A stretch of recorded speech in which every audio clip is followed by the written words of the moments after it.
La fin n'était que le commencement. Sur la colline du Golgol, la croix se dresse, vide, comme un sombre rappel du supplice enduré. La terre, imprégnée du sang du sacrifice, semble retenir son souffle. Pour les disciples de Jésus, tout espoir s'est éteint avec lui.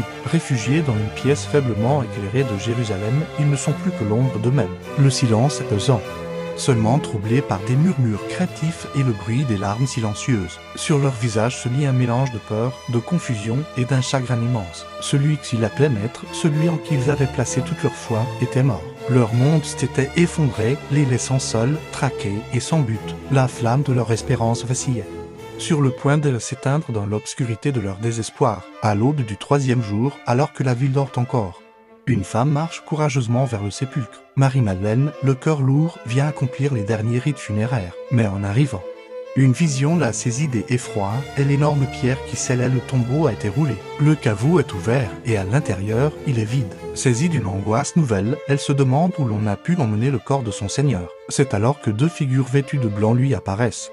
Des anges dont la présence illumine la pénombre du tombeau. Ils lui adressent la parole. « Pourquoi cherchez-vous parmi les morts celui qui est vivant ?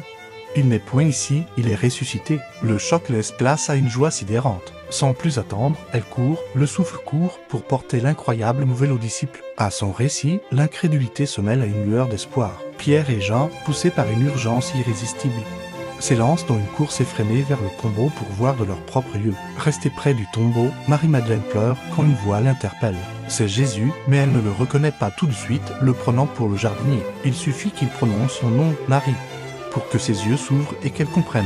La reconnaissance est un torrent d'émotions pures. Plus tard, ce même soir, alors que les disciples sont toujours barricadés, Jésus apparaît soudain au milieu d'eux. La peur se transforme en stupeur. Pour apaiser leur trouble et prouver sa matérialité, il leur montre les plaies de ses mains et de son côté. La joie éclate, mais un disciple manque à l'appel, Thomas. À son retour, il refuse de croire, déclarant qu'il ne croira que s'il peut toucher lui-même les marques des clous. 8 jours plus tard, Jésus apparaît de nouveau. Il invite Thomas à avancer sa main et à toucher ses blessures. Devant l'évidence, le doute de Thomas s'effondre pour laisser place à une profession de foi retentissante.